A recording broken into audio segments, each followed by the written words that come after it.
सो अगर F double dash x upon को यहाँ पे पॉजिटिव दिया हुआ है तो अपन यहाँ पे क्या बोलेंगे, कोई भी फंक्शन अगर इंक्रीजिंग या डिक्रीजिंग की अपन बात करते हैं तो अपन क्या बात करते थे, उसका डेरिवेटिव पॉजिटिव या नेगेटिव होना चाहिए, है ना। So if F x is increasing, हम क्या बोलते हैं, एफ एक्स इंक्रीजिंग होगा तो उसका डेरिवेटिव पॉजिटिव होना चाहिए। और अगर कोई फंक्शन डिक्रीजिंग है तो उसका डेरिवेटिव नेगेटिव होना चाहिए, ठीक है। अब यहाँ पे देखो क्या दिया उसने, F double dash x positive दिया है। F double dash x positive, इसका मतलब कि एफ डैश एक्स जो फंक्शन होगा ये उसका डेरिवेटिव ही तो है। सो एफ डैश एक्स अपना एक इंक्रीजिंग फंक्शन होगा, एफ डैश एक्स एक इंक्रीजिंग फंक्शन होगा,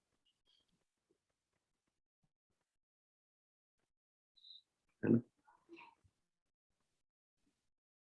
उसका डेरिवेटिव पॉजिटिव है, ये समझ में आया। एफ डैश एक्स इंक्रीजिंग आ गया, एफ एक्स कैसा है मुझे नहीं मालूम। अब मुझे ये देखना है, F of 2a² plus a plus 1 is larger than F of 3a² minus 4a plus 1 ना, इसकी वैल्यू इससे बड़ी होनी चाहिए, ठीक है। अब यहाँ कैसे करेंगे अपन, इंक्रीजिंग वैल्यू जैसे क्वेश्चन दिख रहा है कुछ, अब आगे देख, अपन ने ये तो निकाल लिया कि F double dash x positive होगा तो अपना फंक्शन, सिर्फ फंक्शन का जो अपना डेरिवेटिव है वो इंक्रीजिंग है ना। How to use these two, अभी ये इससे बड़ा होना चाहिए,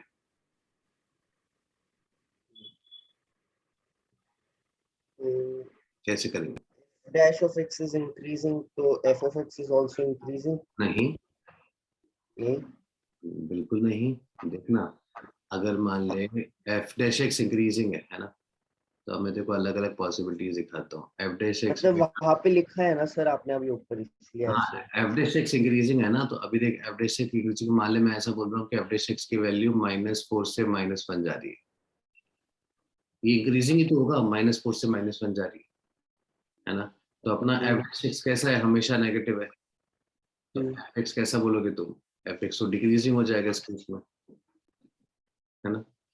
अगर मैं एफ डैश एक्स इंक्रीजिंग बोला ना, मैं इसको 7 से 12 लेके चला जाऊँ, है ना। एफ डैश एक्स अपना 7 से 12 जा रहा है तो भी एफ डैश एक्स इंक्रीजिंग है। इस केस में क्या होगा, एफ एक्स हमेशा पॉजिटिव है तो मैं बोलूंगा एफ एक्स हमेशा इंक्रीजिंग ग्राफ है। ऐसा भी हो सकता है एफ डैश एक्स इंक्रीजिंग है तो अपन ऐसा भी बोल सकते हैं -3 से 4 जा रहा है। अब -3 से 4 जा रहा है तो देखो ना, मेरा एफ डैश एक्स -3 से 4 जा रहा है तो एफ डैश एक्स नेगेटिव भी हो रहा है, पॉजिटिव भी हो रहा है, जीरो भी हो रहा है। इंक्रीज हो रहा है, फिर पहले डिक्रीज हो रहा है, फिर इंक्रीज हो रहा हाँ, तो ये तो नीदर इंक्रीजिंग नॉट डिक्रीजिंग वाला केस बन जाएगा ना। है। सो अगर एफ डैश एक्स इंक्रीजिंग है या एफ डैश एक्स डिक्रीजिंग है, उससे अपन एफ एक्स के ऊपर कुछ कमेंट नहीं कर सकते हैं। कभी भी किसी भी फंक्शन के लिए इंक्रीजिंग डिक्रीजिंग की अगर आप बात करोगे तो आप उसके डेरिवेटिव, उसका डेरिवेटिव नेगेटिव है या पॉजिटिव है, इसी की बात करो,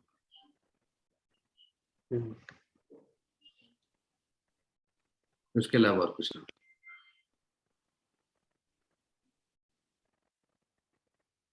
हम्म,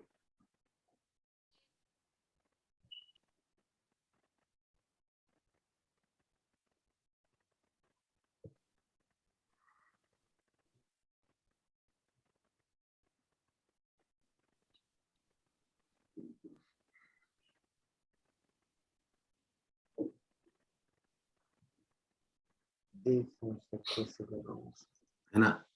वहां से एफ एक्स के बारे में तो अपन कुछ नहीं बोल पाएंगे। अभी एफ डैश एक्स अपना इंक्रीजिंग है और ठीक है, तो अपन इस ग्राफ को प्लॉट कर, इसके पॉसिबल स्केचेस बना लेते हैं। पॉसिबल स्केचेस क्या क्या हो जाएंगे, एफ डैश एक्स इंक्रीजिंग होना चाहिए, ठीक है। तो मेरा ग्राफ या तो ऐसा होगा Increasing till 0 and then increasing from 0. या फिर ऐसा होगा, है ना। देखो ना, एफ डैश एक्स मेरा 0 है, फिर धीरे धीरे बढ़ता जा रहा है, ऐसा हो सकता है ग्राफ, या फिर मेरा ग्राफ ऐसा हो सकता है, दोनों में से कोई सा भी हो सकता है। इस तरह का ही होगा ना ग्राफ, कुछ ना कुछ, कि अपन किसी भी ग्राफ की पॉसिबिलिटी देखिए, राइट, आर्म्स की, या तो ऐसा होता है या फिर ऐसा होता है, या फिर ऐसा होगा या फिर ऐसा होगा, है तो ना। ऊपर वाला जो ये वाला कर्व है, जो पहले कर्व आपने डाला है, आई डोंट थिंक वो होगा, है ना, So अब इन दोनों में से ये वाला ग्राफ तो मेरा पॉसिबल हो ही नहीं सकता है, because x tending to infinity पे fx कहाँ जा रहा है अपना, इन्फिनिटी जा रहा है। अगर यहाँ देखो तो यहाँ तो x टेंडिंग टू इन्फिनिटी पे फंक्शन मेरा 0 चला जाएगा या फिर छोटा हो जाएगा, इन्फिनिटी नहीं जा रहा है ना, इन्फिनिटी तो ऊपर होता है। ये देख x टेंडिंग टू इन्फिनिटी पे y की वैल्यू इन्फिनिटी जा रही, तो ये वाली ही पॉसिबिलिटी होगी, इसके अलावा तो और कोई पॉसिबिलिटी हो नहीं सकती अगर मैं इन दोनों को कंबाइन करूँ तो। आया समझ में यस ना? अब ये अगर मेरे पास आ गया कि ग्राफ मेरा ऐसा है, तो अब मुझे दिख रहा है ग्राफ मेरा कैसा होगा, हमेशा इंक्रीजिंग होगा because of this. 2a square plus a plus 1 is greater than अगर 3a ये square इंक्रीजिंग होगा तो minus ये 4 plus कंडीशन को होने के लिए इसको फिर इससे बड़ा ही होना पड़ेगा, इंक्रीजिंग है ना। सो 2a square plus a plus 1 को बड़ा होना पड़ेगा 3a square minus 4a plus 1 से। तो इसको अपन सिंप्लीफाई कर लेते हैं, ये हो जाएगा a स्क्वायर, सबको इधर ले आओ, a square minus 5a less than 0 होता होगा, तो वे भी कब से करेंगे 0 और 5, इधर पॉजिटिव इधर नेगेटिव इधर पॉजिटिव, हमें कौन सा चाहिए, लेस देन 0 चाहिए। तो अपना आंसर क्या हो रहा होगा, 0 से 5 के बीच वाला। 4 होगा। अच्छा इंटीग्रल वैल्यूज चाहिए ना, हाँ, तो 0 से 5 के बीच में 4 वैल्यूज आएगी, 0 1 2 3 4, सॉरी 1 2 3 4। आया समझ में वाला क्वेश्चन? हाँ सर, मैं बस यही देख रहा हूँ कि ऐसे क्वेश्चंस में जहाँ पे ये लोग बहुत एब्स्ट्रैक्ट रखते हैं, हमें पहले ग्राफ विजुलाइज कर लेना चाहिए, क्योंकि वो लोग वैल्यूज भी ऐसे ही देंगे। बिल्कुल, विजुलाइज एक रफ स्केच बना लेते हैं ना अपन, तो उससे बहुत इजी हो जाता है अपन। हाँ ठीक है, जैसे सिमिलर कंसेप्ट पे एक और क्वेश्चन कर लेते हैं। g डैश x पॉजिटिव दिया हुआ है, f डैश x नेगेटिव दिया हुआ है, for all x belongs to r।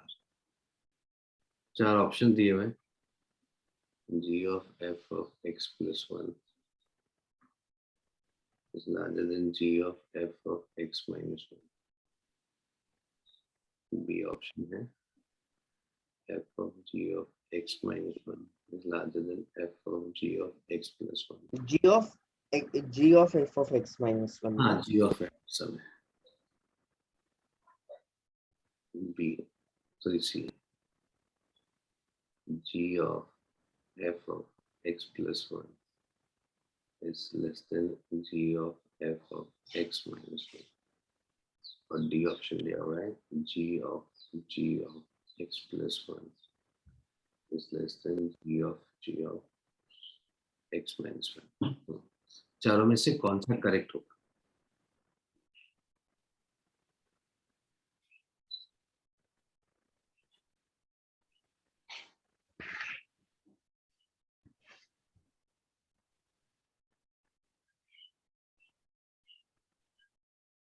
Multiple correct हो सकता है आंसर, है ना,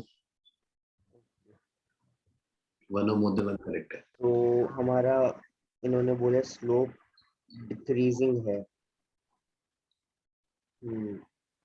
तो कॉन्वेक्स अपवर्ड वाला ग्राफ बनेगा कुछ, मतलब कि सेमी कॉन्वेक्स अपवर्ड वाले।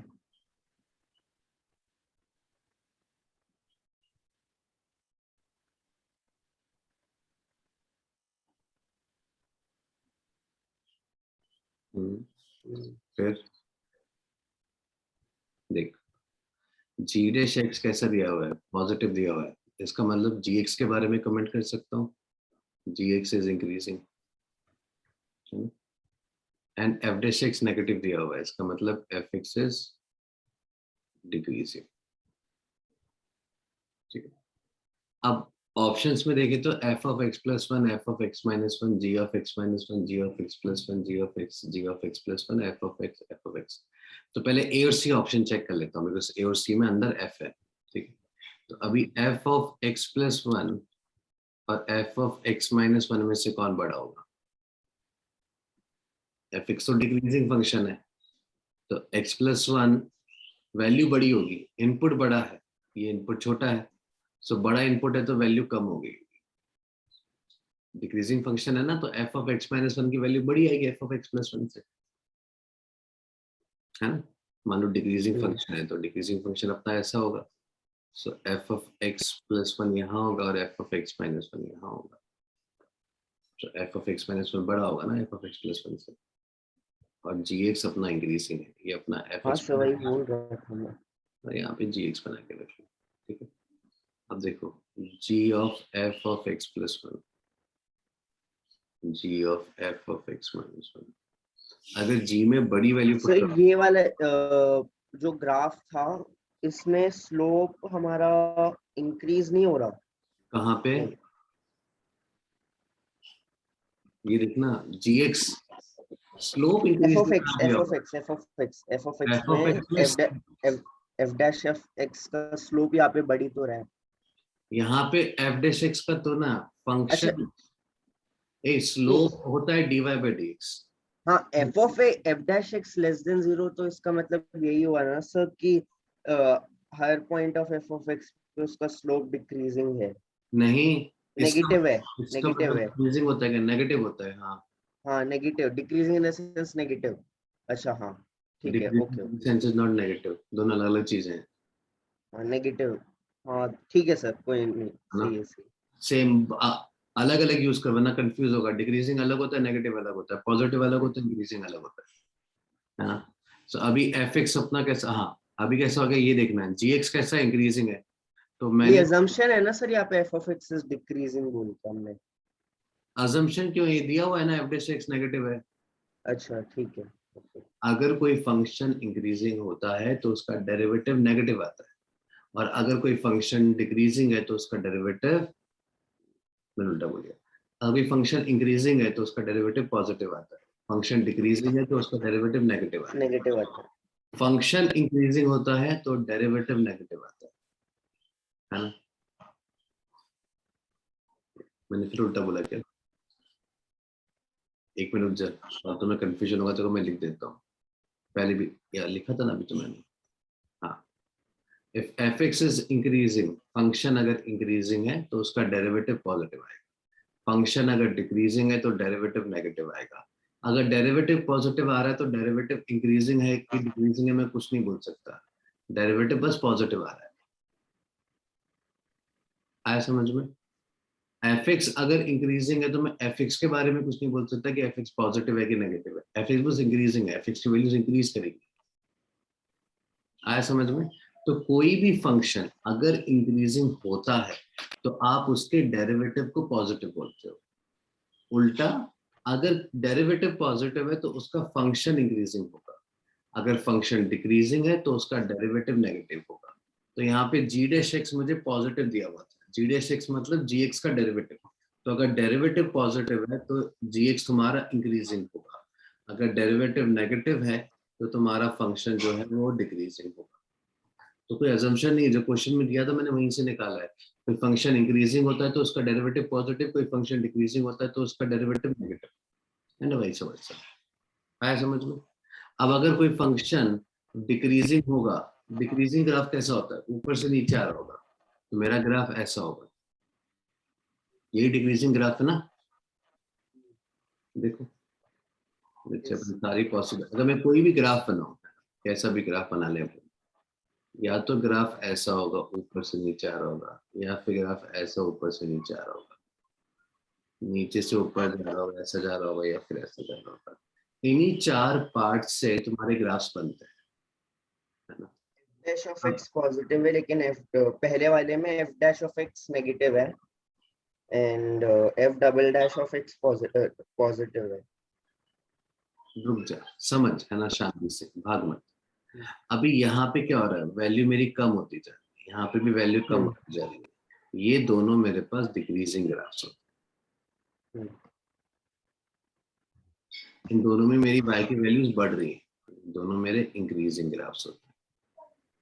तो अगर मैं डिक्रीजिंग ग्राफ की बात करूंगा तो आप ऐसा बना सकते हो या फिर ऐसा बना सकते हो, मैं इंक्रीजिंग की बात करूंगा तो आप ऐसा बना सकते हो या फिर ऐसा बना सकते हो।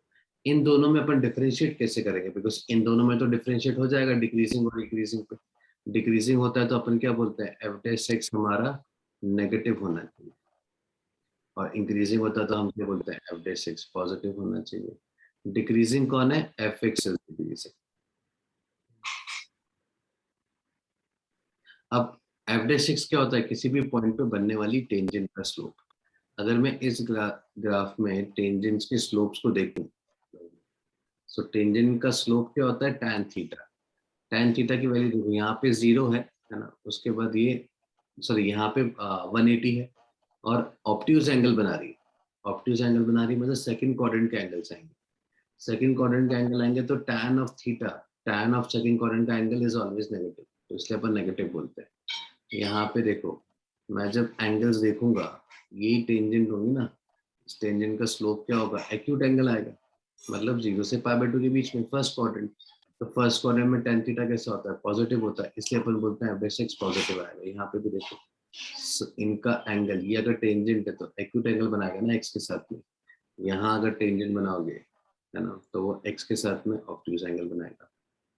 तो एवरेज एक्स पॉजिटिव हुआ तो ये दोनों पॉसिबिलिटीज होती है, एवरेज एक्स नेगेटिव हुआ तो ये दोनों पॉसिबिलिटीज होती है ना। अब इन दोनों पॉसिबिलिटीज में से अपन डिस्टिंग्विश कैसे करते हैं कि ये वाला कौन सा है, ये वाला कौन सा है।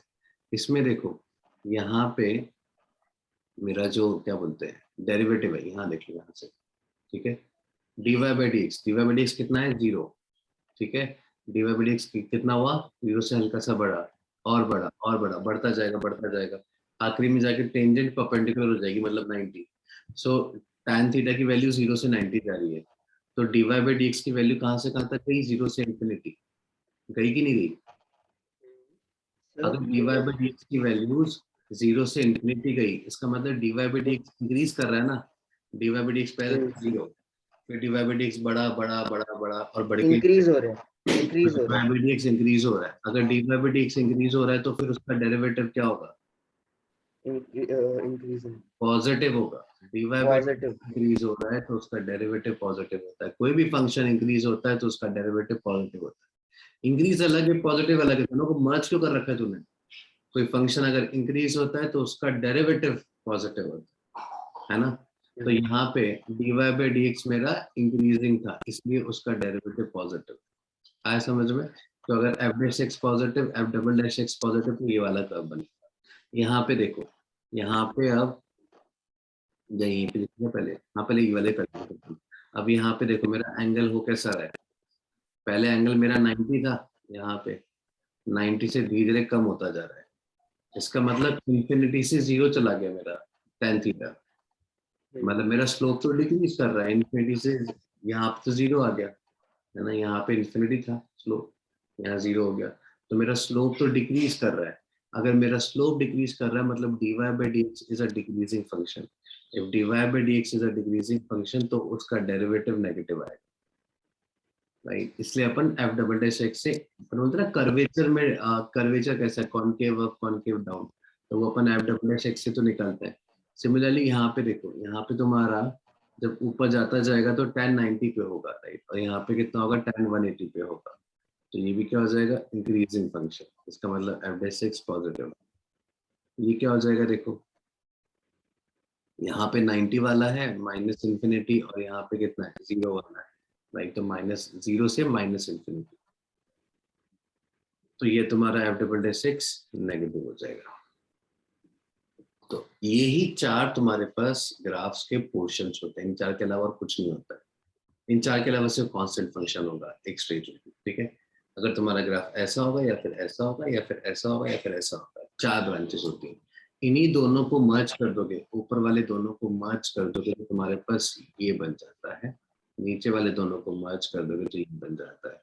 दिस पार्ट, ये वाला पार्ट यहाँ तक है ना, दिस इज दिस डिक्रीजिंग वाला है ना, ये वाला पोर्शन ये वाला, जहां मिले वहां पे तो dy by dx 0 हो रहा होगा।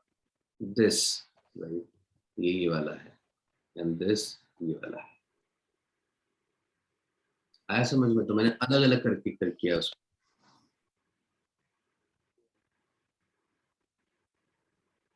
तो अभी कहाँ थे अपन, हाँ, सो अभी अपन ने यहाँ पे निकाला g डैश x पॉजिटिव है तो gx इंक्रीजिंग फंक्शन होगा और fx डिक्रीजिंग फंक्शन होगा, बिकॉज उसका डेरिवेटिव नेगेटिव दिया होगा। अब अगर fx डिक्रीजिंग फंक्शन है तो fx कुछ ऐसा होगा, ऐसा भी हो सकता है ऐसा भी हो सकता है, मैं कर्वेचर में नहीं जा रहा, लेकिन डिक्रीजिंग होगा। डिक्रीजिंग होगा तो x प्लस 1 की जो वैल्यू होगी वो x माइनस 1 से छोटी होगी, तो फिर वो ये मालूम चल गया। अब gx के अंदर आप डाल रहे हो, gx कैसा है, इंक्रीजिंग फंक्शन है, अब F of x minus one बड़ा है F of x plus one से, तो अगर आप बड़ी वैल्यू डालोगे तो आपका आउटपुट भी बड़ा आएगा ना, इंक्रीजिंग फंक्शन है। तो g of f of x minus one जो होगा वो g of f of x plus one से बड़ा होगा, मतलब option c is the correct answer इन दोनों में। तो मल्टीपल करेक्ट है ना, देखो बी और डी भी चेक करने पड़ेंगे। अभी बी और डी चेक करते हैं, जी ऑफ एक्स प्लस वन और जी ऑफ एक्स माइनस वन निकालना है। तो g of x plus one और जी ऑफ एक्स माइनस वन, जी कैसा है, इंक्रीजिंग है। अगर आप बड़ा एक्स लोगे तो आपके पास वैल्यू भी बड़ी आएगी, ये बड़ा है तो वैल्यू भी बड़ी आएगी, तो ये ट्रू होल्ड करता होगा। एफ कैसा है, डिक्रीजिंग फंक्शन है। एफ के अंदर अगर आप बड़ी वैल्यू डालोगे तो आपका वैल्यू छोटा हो जाएगा, है ना। तो छोटी वैल्यू कौन सी है, ये है। तो छोटी वैल्यू पे एफ बड़ा आंसर निकाल रहा होगा। तो F of G of x minus one जो होगा वो F of G of x plus one से बड़ा होता होगा। बी भी करेक्ट है। अच्छा, डी में जी ऑफ जी है, ये भी चेक करना पड़ेगा अपन को। तो g of x plus one, तो अपन ने निकाले में इसी को यूज कर लेते हैं। जी एक्स कैसा है, इंक्रीजिंग है। जी में एक्स एक बड़ा वैल्यू गया है एंड जी में ही एक छोटा वैल्यू गया है, so I think d, option d is not correct. Option d is incorrect, बिल्कुल। तो अपना आंसर क्या हो जाएगा, बॉम्बे एंड कलकत्ता। आया समझ में। Yes sir.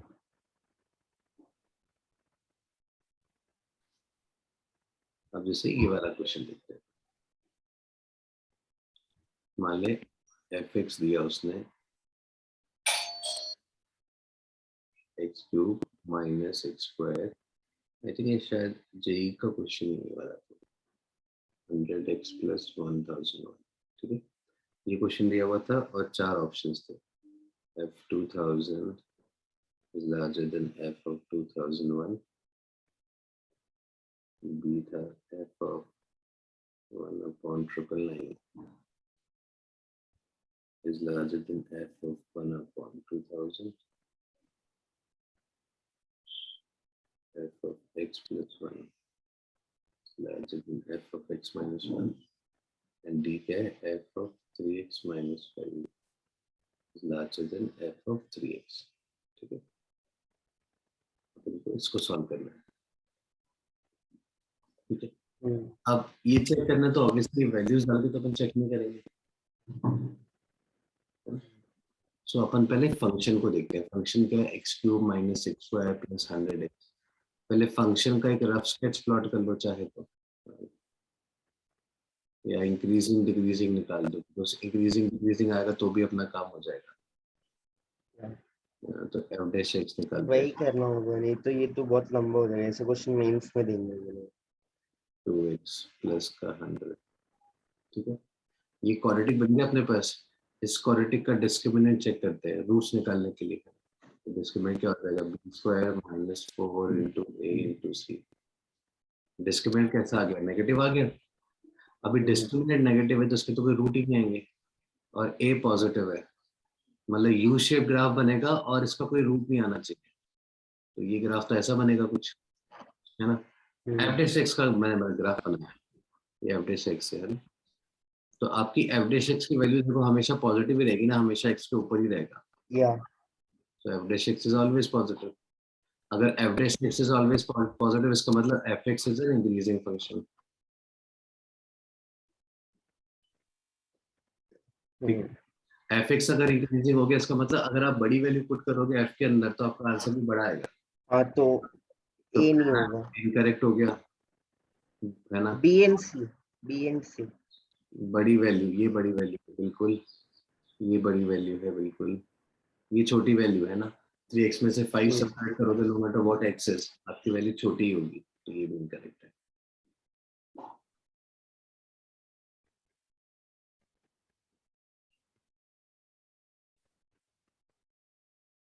चल अगला एग्जांपल देखते हैं।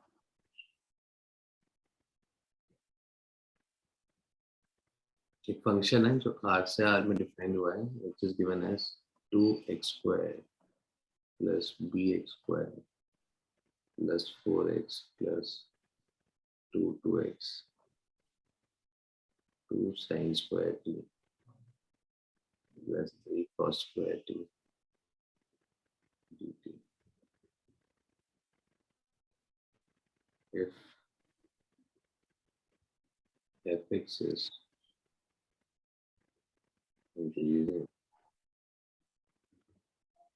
find integral value of b. This is b. क्या बोल रहा है? अगर fx एक इंक्रीजिंग फंक्शन होगा सो b के इंटीग्रल वैल्यूज निकालने पर को क्या कहेंगे?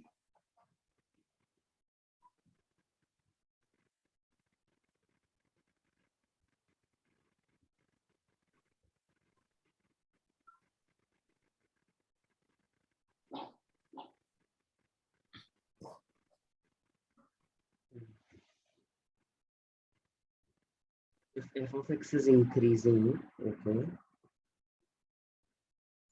fx इंक्रीजिंग है तो अपन क्या बोलेंगे? f dash x जो होगा वो पॉजिटिव होना चाहिए, है ना? तो अब इसको डिफरेंशिएट करेंगे अपन, क्या मिलेगा? f dash x 2x square का derivative 4x plus 2bx plus 4। Definite integration का अपन क्या करेंगे? न्यूटन लेबनिज थ्योरम है ना, पहले x को पुट करेंगे, t की जगह x करते हैं, sin square x का derivative plus 3 cos square x, that's it. 2 को पुट करेंगे तो उसका डेरिवेटिव तो 0 हो जाएगा। ये आ गया अपने पास f dash x। तो अपने पास हो गया 4 प्लस 2bx प्लस 4 प्लस, इसमें से 2 अलग कर लो तो ये हो जाएगा 2 sin square x plus cos square x plus cos square x। तो अपने पास क्या आ जाएगा? 6 plus 4 plus 2bx plus cos square x, right? Now this should be positive for all values of x. Square x का value 0 and 1 के बीच में रहेगा। इसकी value 0 से 1 के बीच में रहेगी। cos square x, cos square x की 0 से 1 के बीच में रहेगी बिल्कुल। फिर उसके बाद बस वैल्यूज पुट करके निकाल लेंगे b को। अगर cos x की वैल्यू पुट करेगा, मान ले cos x अगर 1 हो रहा है तो x भी तो फिक्स हो जाएगा उस केस में। यहाँ पे मैं क्या बोल रहा हूँ कि आप कुछ भी कर लो, इसका वैल्यू हमेशा पॉजिटिव आना चाहिए for all values of x। x को no matter what x you put.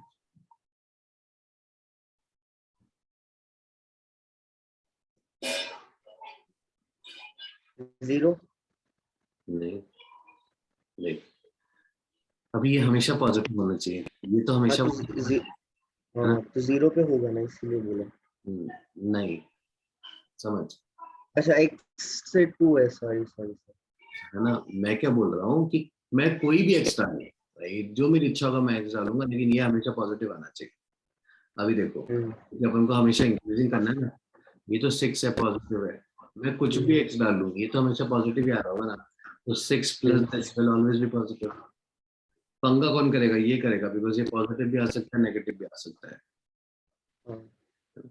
अगर ये गायब हो जाएगा तब तो हमेशा पॉजिटिव हो जाएगा। ये गायब कब हो जाएगा? जब x का कोएफिशिएंट 0 हो जाएगा। अच्छा हाँ हाँ। और x का कोएफिशिएंट 0 कब हो जाएगा? जब 4 प्लस 2b 0 हो जाएगा। इसका मतलब b का वैल्यू अगर मैं -2 ले लूं तब तो क्या होगा? ये टर्म ही मेरी गायब हो जाएगी ना पूरी की पूरी। अब क्या बचेगा? 6 प्लस cos स्क्वायर x। अब तुम कोई भी x डाल दो, cos स्क्वायर x तो हमेशा पॉजिटिव है ना, वो तो मुझे पंगा ही नहीं कर रहा है, पंगा तो ये कर रहा था, है ना? क्योंकि सोचना अगर x मैंने डाल दिया कोई बहुत बड़ा नेगेटिव का नंबर, ये पॉजिटिव आएगा, ये पॉजिटिव आएगा, ये नेगेटिव में बहुत बड़ा नंबर बन जाएगा, तो सम करने में मेरा नेगेटिव ही आ रहा होगा, पॉजिटिव नहीं आ रहा होगा। तो अगर मुझे फॉर ऑल एक्स करना है तो वो एक्स वाले के टर्म को मुझे गायब कराना पड़ेगा। और गायब कराने के लिए सिंपल तरीका होता है, उसका कोएफिशिएंट गायब कर दो।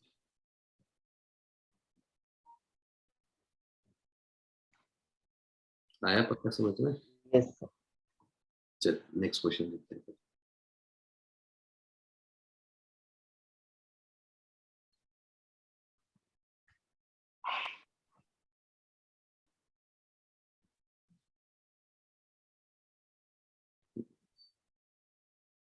So let's say अगर number of roots,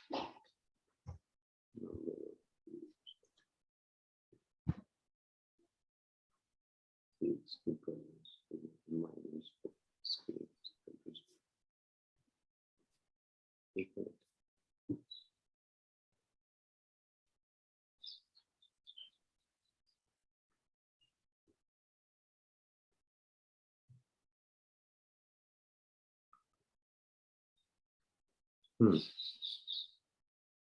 इसके नंबर ऑफ रूट्स कैसे निकालेगा?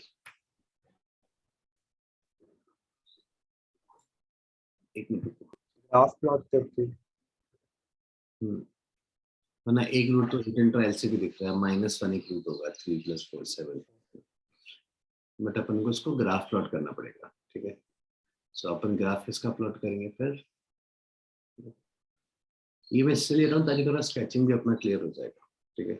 तो अपन ने फंक्शन ले लिया 3x की पावर 4 माइनस 4x³, चाहो तो -7 भी करके लो, ठीक है ना। तो ये इज इक्वल टू 0 हो जाएगा, तो इसके रूट्स निकालने हैं अपन।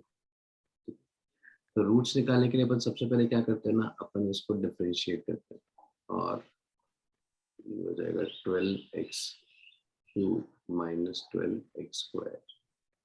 ये 0 होना चाहिए, dy/dt 0 जहाँ पे हो रहा होगा वहां पे मुझे टर्निंग मिल रहा होगा, तो मुझे x इज इक्वल टू 0 0 1। 2 बार 0 क्यों लिख रहा हूँ? बिकॉज मेरे पास स्क्वायर है, क्योंकि उससे अपने ग्राफ को फर्क पड़ेगा। अगर डबल रूट्स आ रहे हैं मतलब ग्राफ मेरा 2 बार टर्न करेगा वहां। सो अपने पास टर्निंग पॉइंट कौन कौन से मिल गए? 0 मिल गया और 1 मिल गया। 0 पे वैल्यू कितनी आ रही है? 0 पे वैल्यू आ रही है -7, यहाँ पे कहीं पे होगा 0, -7। यहाँ पे मैं t लिख देता हूँ ताकि मुझे याद रहेगा टर्न कराना है, ठीक है। और 1 पे कितना हो जाएगा? -8।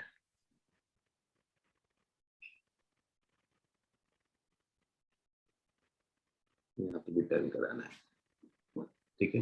प्लस इन्फिनिटी पे रहूंगा तो मेरा ग्राफ इन्फिनिटी पे रहेगा, माइनस इन्फिनिटी पे रहूंगा तो मेरा ग्राफ माइनस इन्फिनिटी पे रहेगा, ठीक है। बस अब अपन फ्री हैंड से ज्वाइन करेंगे, इतना ही करना था अपन को रफ स्केच के लिए। माइनस इन्फिनिटी पे ग्राफ माइनस इन्फिनिटी पे नहीं इन्फिनिटी पे होगा ना? x की पावर 4 है ना, बिल्कुल। तो जब भी अपन रफ स्केच प्लॉट करते हैं हमेशा हम क्या करते हैं ना कि क्या क्या चाहिए अपन को? एंड पॉइंट्स पे वैल्यू कितनी है, टर्न कहाँ पे कर रहा है, ठीक है। अब मेरा ग्राफ यहाँ है, राइट, यहाँ से मेरा ग्राफ यहाँ आएगा,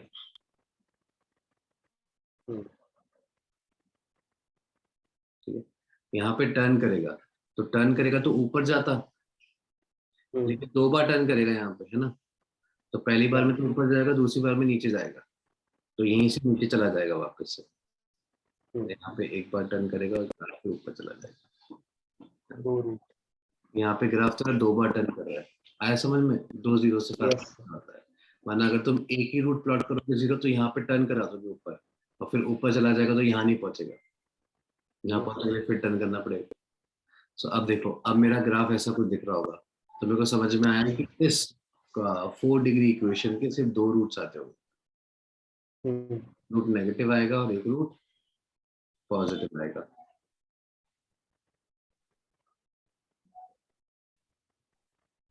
आया समझ में?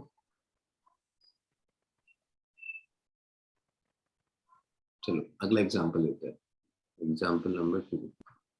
मान लो उसने f(x) दिया तुम्हें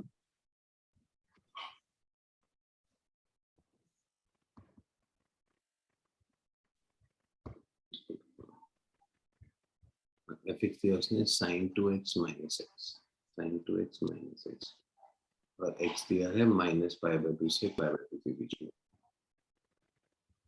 ठीक है। You have to find difference between greatest and least value। देखो इस फंक्शन की ग्रेटेस्ट और लीस्ट वैल्यू का डिफरेंस निकालना है।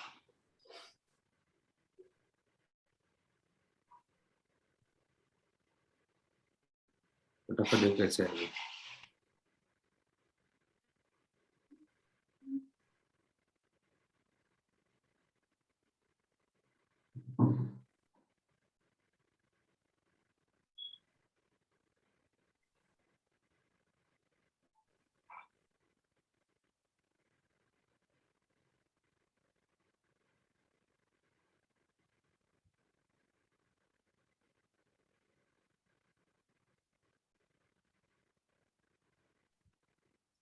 And the difference between the greatest and the least value also.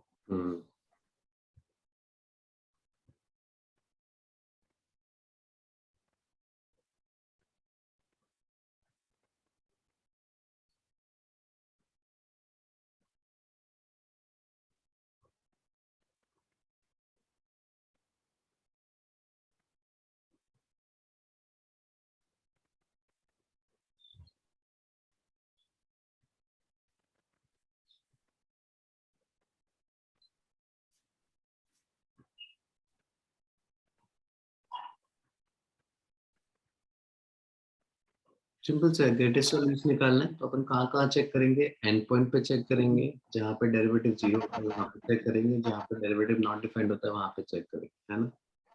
In 3 types के पॉइंट पर ये अपन चेक करते हैं, कहाँ पे and points, dy by dx 0 या dy by dx not defined.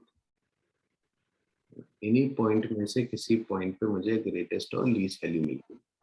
And points अपन को पता है -π/2 और π/2 है, तो वहां तो अपन वैल्यूज निकाल देते हैं। f ऑफ -π/2 कितना हो जाएगा, π/2। f ऑफ π/2 कितना हो जाएगा, -π/2। तो एंड पॉइंट्स पर dy by dx 0 करना पड़ेगा, तो इसको डिफरेंशिएट करते हैं। सो dy by dx कितना आ जाएगा, 2 cos 2x -1। इसको 0 करते हैं तो अपने पास आ जाएगा cos 2x जो है वो हाफ आना चाहिए। अभी x कहाँ से कहाँ तक जा रहा है, x जा रहा है -π/2 से π/2 के बीच में, तो 2x कहाँ से कहाँ तक जाएगा, -π से π के बीच में। सो -π से π के बीच में cos 2x हाफ कब होता है, -π से π के बीच में, ये एंगल होगा। तो यहाँ पे मिलेगा और यहाँ पे मिलेगा, है ना। सो 2x अपना क्या क्या आ जाएगा, 2x अपना हाफ 60 डिग्री पर आएगा, या फिर 2x नीचे नेगेटिव में -60 पर आएगा। तो x कितना हो जाएगा, 30 डिग्री और -30।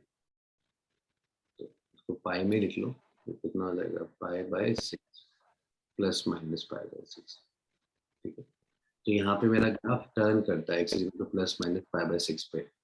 तो लोकल मिनिमा और लोकल मैक्सिमा होंगे यहाँ पे, मेरे को तो वैल्यू निकालनी है, तो f ऑफ π/6 भी निकालूंगा।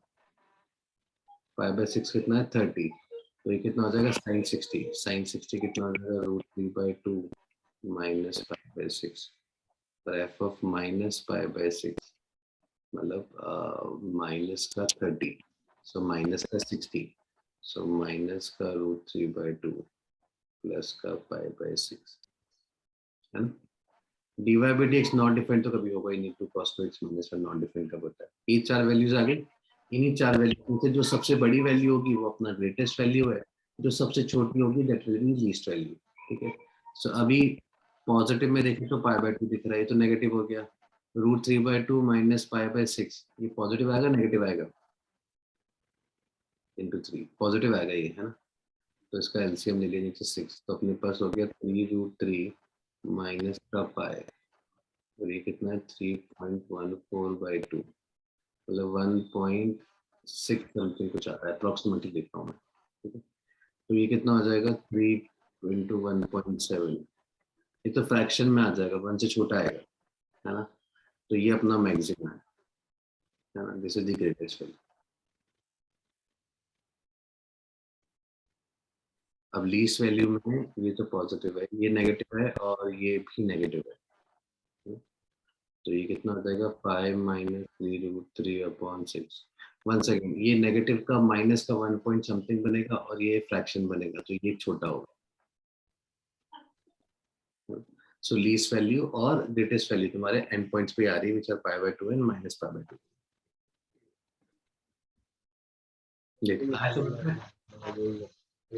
है ना। तो dy by dx 0 करते तो वहां से अपन को लोकल मैक्सिमा लोकल मिनिमम मिलता है। अगर वो ग्रेटेस्ट और लीस्ट वैल्यू पूछेगा तो dy by dx 0 वाले पॉइंट पे वैल्यूज निकालो, dy by dx not defined कहीं पे हो रहा है तो वहां पे वैल्यूज निकालो, फंक्शन का वैल्यूज, है ना। और एंड पॉइंट पे फंक्शन का वैल्यू निकालो। उन सारी वैल्यूज में सबसे बड़ी वाली वैल्यू को अपन ग्रेटेस्ट वैल्यू बोलते हैं और छोटी वाली को अपन लीस्ट वैल्यू बोलते हैं। अब जैसे सपोज कर ये वाला क्वेश्चन आता है, एक और डिफरेंट टाइप का क्वेश्चन लेते हैं। वो कह रहा है least value of A, least value of A for which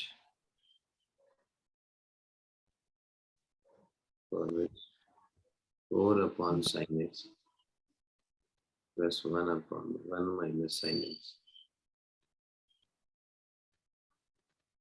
1 minus sin x is equal to a as at least one solution in 0, pi by 2। वो कह रहा है a का कितना लीस्ट वैल्यू होगा such that 4 upon sin x plus 1 minus sin x is equal to a has at least one solution in 0, pi by 2।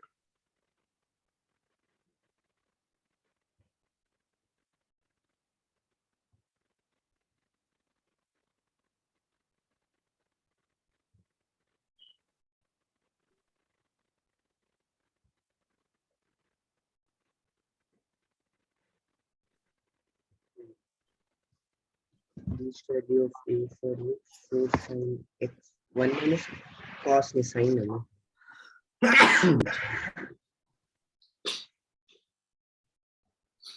वही graph ही बनाएंगे अपन, इसका रफ स्केच बना के देखेंगे। 0 से pi by 2 भी दे pi by 2 में इसका ग्राफ बनाएंगे अपन f(x) is equal to at 0 it will be at infinity and at pi by 2 also it will be at infinity। मतलब 0 से प्लस में इंफिनिटी है, यहाँ पर होगा pi by 2 से पीछे भी इंफिनिटी पर है ना। तो यहाँ तो से हमारा एम है इसको एक, है ना। अभी पहले अपन को ये भी तो करना है, टर्न कहाँ करेगा, टर्निंग पॉइंट निकालना पड़ेगा पहले इसके। तो इसको पहले डिफरेंशिएट करो, टर्निंग पॉइंट तो डेरिवेटिव से ही आएगा। ठीक है, f dash x कितना हो जाएगा 4 by sin x, तो -4 by sin square x और sin x का डेरिवेटिव cos x, है ना। 1 upon something का 1 upon something whole square minus plus हो जाएगा, 1 माइनस sin x का होल स्क्वायर और माइनस sin x का होल स्क्वायर का डेरिवेटिव आएगा माइनस sin x का minus cos x, minus plus हो जाएगा।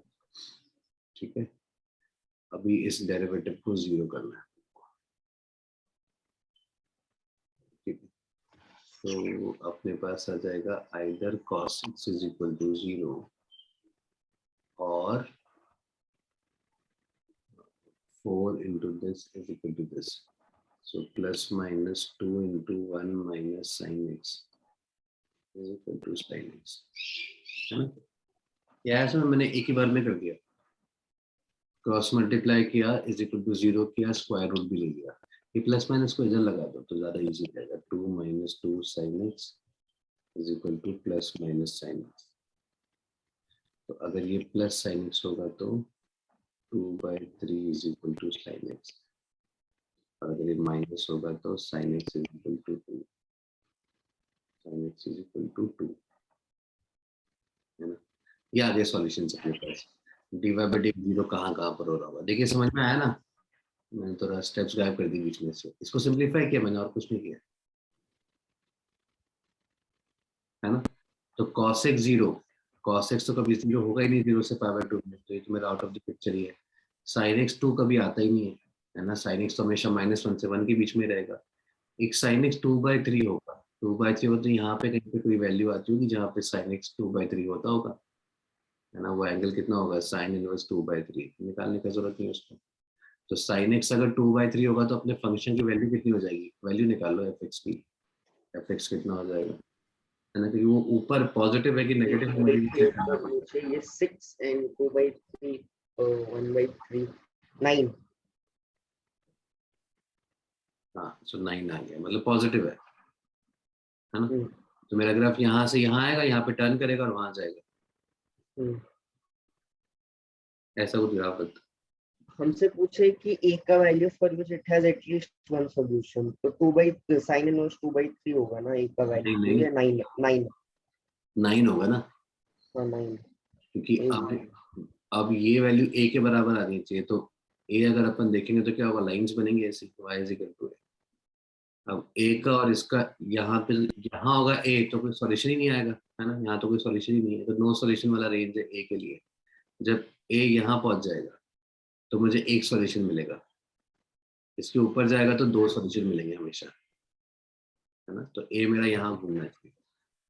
सो ए की मिनिमम वैल्यू कितनी हो जाएगी, a has to be larger than और equal to 9। So minimum value is 9। देख आया समझ में, है ना? सो रफ स्केच बहुत काम के होता है। रफ स्केच में अपन क्या करते हैं, एंड पॉइंट्स पे वैल्यूज निकालो, dy by dx जीरो कहाँ पे हो रहा है, मतलब टर्न कहाँ पे हो रहा है वो निकालो, बाकी और कुछ निकालने का जरूरत नहीं रफ स्केच के लिए, जैसे से अपना काम हो जाता है। चलो एक और क्वेश्चन करते हैं, example number 1।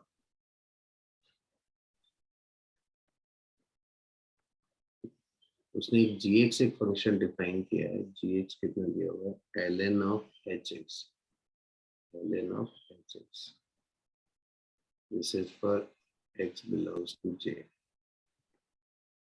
j is the domain, है ना?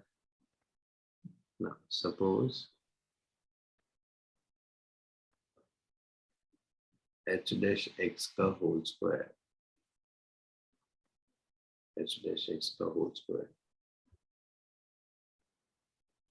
is larger than h double dash x, है ना? hx और x belongs to j, ठीक है? फिर ऑप्शन दे रखे हैं, g is increasing on j, g is decreasing on j, and g is up on j.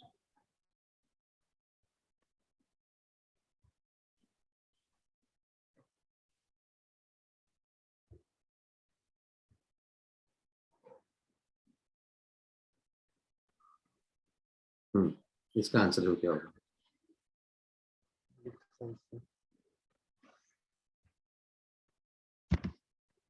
ln of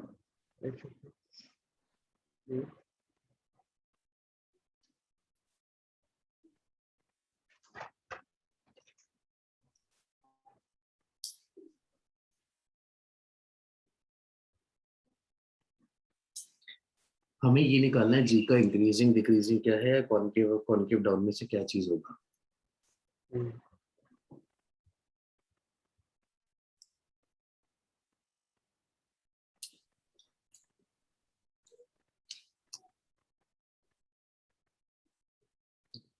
अगर increasing decreasing निकालना है कॉन्केव और कॉन्केव डाउन, तो अपन को मालूम है, अपन को डेरिवेटिव तो निकालना ही पड़ेगा जी का, जिसके बारे में बताना है उसका डेरिवेटिव। तो अपन एक काम करते हैं, जी एक्स के डेरिवेटिव से स्टार्ट करते हैं। सो जी एक्स कितना है अपने पास, ln ऑफ एच एक्स है, इसको डिफरेंशिएट करता हूँ तो मेरे पास क्या आएगा, नीचे आएगा एच एक्स, ऊपर आएगा एच डैश एक्स, ठीक है? अभी इसके बारे में तो अपन कुछ नहीं बोल सकते, अपने पास तो ये कुछ दिया हुआ है, जी dash g double dash of x is negative, बस यही पता है, is less than 0। नीचे वाले का स्क्वायर, नीचे वाले को लिखा, ऊपर वाले का डेरिवेटिव, माइनस ऊपर वाले को लिखा, नीचे वाले का डेरिवेटिव। अच्छा ये यही बन जाएगा एच डैश एक्स का होल स्क्वायर माइनस दिस।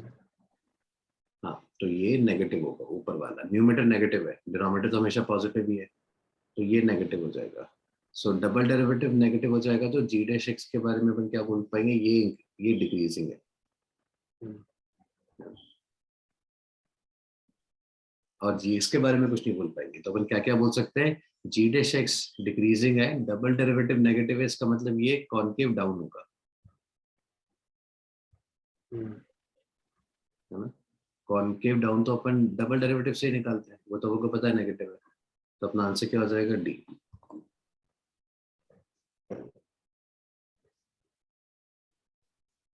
देख आया समझ में, है ना, कैसे केस क्वेश्चन। चलो एक और क्वेश्चन करते हैं।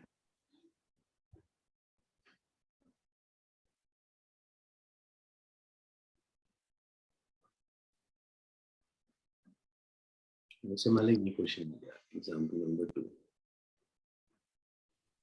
Find the maximum value of y is equal to x square ln of 1 by x। इसका मुझे मैक्सिमम वैल्यू ढूंढना है, x square into ln of 1 by x। देख सो कैसे करेगा,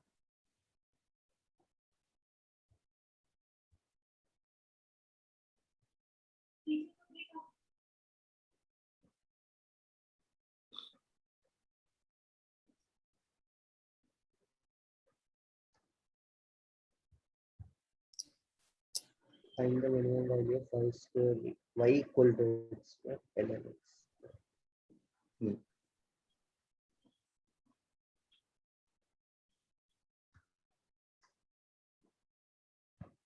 मैक्सिमम वैल्यू निकालनी मतलब ग्रेटेस्ट वैल्यू निकालनी है मुझे, है ना। सो ग्रेटेस्ट वैल्यू अपन कहाँ निकालेंगे, एंड पॉइंट्स पे, dy by dx 0 होता है वहां पर, और dy by dx not defined होता है वहां पर। ये तीन अपने स्पेशल पॉइंट्स होते हैं जहां पे अपन चेक करते हैं मैक्सिमम वैल्यू निकालने के लिए, है? और ग्रेटेस्ट वैल्यू। तो अब पहले अपन फंक्शन को देख लेते हैं। फंक्शन भी देखो ln of 1 by x दे रखा है, इसको अपन सिंप्लीफाई कर लेते हैं, y is equal to x square ln x हो जाएगा ना। ln of 1 by x is minus ln x, ठीक है। तो अभी अपना ये फंक्शन डिफाइन किसके लिए होगा, x बिलोंगिंग टू 0 से इंफिनिटी के लिए, डोमेन। तो एंड पॉइंट अपने क्या हो गए, 0 और इंफिनिटी हो गए। तो पहले 0 पे वैल्यू निकाल लेते हैं, 0 पे लिमिट लगेगी minus x square ln x। x 0 put करूंगा तो ये 0 हो जाएगा, ये इंफिनिटी हो जाएगा, है ना। So limit x tend 0 into infinity वाला केस बन रहा है ये। और 0 इंटू इंफिनिटी वाले केस में अपन क्या करते हैं, उसको 0 बाय 0 या इंफिनिटी बाय इंफिनिटी वाले केस में लेके जाते हैं। तो अपन इसको करेंगे ln x अपॉन x की पावर -2, है ना। अभी ये देखो इंफिनिटी अपॉन इंफिनिटी का केस बन गया, तो यहाँ पे क्या था, 0 इंटू इंफिनिटी था ना, माइनस इंफिनिटी, है ना। तो अब मैंने क्या किया, एक्स स्क्वायर को मैं नीचे लेके चला गया, 1 बाय एक्स स्क्वायर कर दिया, तो अब मेरा इंफिनिटी बाय इंफिनिटी बन जाएगा। याद आया अपन ने लिमिट में डिस्कस भी किया था, कभी भी आपके पास अगर 0 इंटू इंफिनिटी का केस होगा तो आप न्यूमेरेटर में से एक टर्म को नीचे लेके जाओ, तो आपके पास या तो वो 0 बाय 0 बनेगा या इंफिनिटी बाय इंफिनिटी बनेगा। तो अपने पास क्या बन गया, इंफिनिटी बाय इंफिनिटी का फॉर्म बन गया। इंफिनिटी बाय इंफिनिटी का फॉर्म बन गया, तो अब मैं एल हॉस्पिटल लगा सकता हूँ यहाँ पे, या ln x का डेरिवेटिव 1 बाय अच्छा एल हॉस्पिटल लगा सकते हैं यहाँ पे, हाँ 0 by 0 है इंफिनिटी बाय इंफिनिटी बन गया ना मेरे पास, हम्म। ये बनेगा।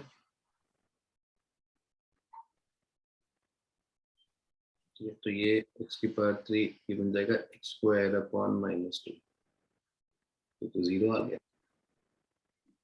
राइट। तो 0 के ऊपर इस फंक्शन की लिमिट कितनी आ रही होगी, 0 आ रही होगी। देख आया समझ में, है ना। अपने आप में एक क्वेश्चन भी x square ln of 1 by x को लिमिट पूछ लेगा तो उससे 0 पे। तो जब भी 0 इंटू इंफिनिटी का केस बनता है, राइट, तो दो फंक्शन का प्रोडक्ट होगा, एक 0 जा रहा होगा, एक इंफिनिटी जा रहा होगा, दोनों में से एक को डिनोमिनेटर में ले जाओ। अगर वो fx है तो डिनोमिनेटर में जाके कितना हो जाएगा, 1 by fx, फिर एल हॉस्पिटल लगा दो उसमें, ये आ गई 0 पे वैल्यू। अब निकाल लेते हैं इसकी वैल्यू इंफिनिटी पर, एंड पॉइंट इंफिनिटी भी है ना, तो मुझे इंफिनिटी भी चेक करना पड़ेगा, limit x tending to infinity minus of x square ln x।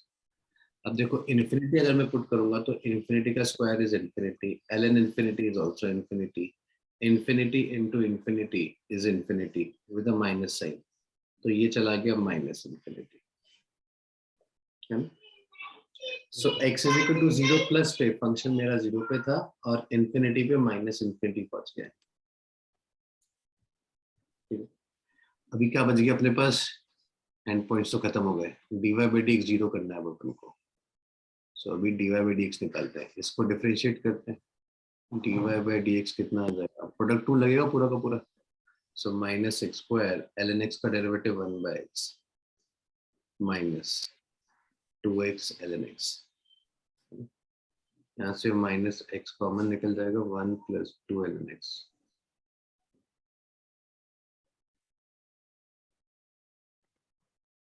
सही कहना है? हाँ, तो dy बाई dx को 0 करोगे तो x इज इक्वल टू 0 आएगा, या फिर x is equal to minus का हाफ e की पावर माइनस का हाफ। 0 तो मेरा dy बाई dx 0 वहां तो टर्न करेगा ही नहीं, तो इंक्लूडेड ही नहीं है, तो x is equal to e की पावर माइनस हाफ पे टर्न भी कर रहा होगा, और टर्न कर रहा होगा तो वहां पे fx की वैल्यू कितनी आ जाएगी, माइनस ऑफ e की पावर माइनस हाफ, मतलब e की पावर fx की वैल्यू आएगी minus e to the power minus 1 ln e to the power half. तो 1/2 ही तो है, ln e to the power half होगा, माइनस हाफ होगा ना, ln x ही तो है। 1 अपॉन है। अच्छा हाँ ओके ओके, हाँ ठीक है सर, ठीक है ठीक तो fx अपना कितना आ गया, 1/2 ही आ गया। है। और नॉट डिफाइंड कब होगा अपना dy by dx, not defined तो कभी होगा ही, ठीक है ना, कोई टेंशन ही नहीं। तो अब अपने पास मैक्सिमम वैल्यू क्या क्या आ रही है, 0 आई अपने पास, माइनस इंफिनिटी आई और 1/2 ही आई, तो मैक्सिमम कौन होगी, ये होगी ना तीनों में से, है ना। सो अपनी मैक्सिमम वैल्यू कितनी है, मैक्सिमम वैल्यू वहीं आ रही है जहाँ पे लोकल मैक्सिमा आ रहा है, which is 1/2। 1/2। देख आया समझ में यहाँ तक, हाँ सही है, तो समझ आ गया। Increasing decreasing, local maxima local minima, global maxima global minima पर कैसे निकालते हैं। Yes sir. चल बढ़िया, राइट, तो ठीक है, आज के लिए बहुत है इतना,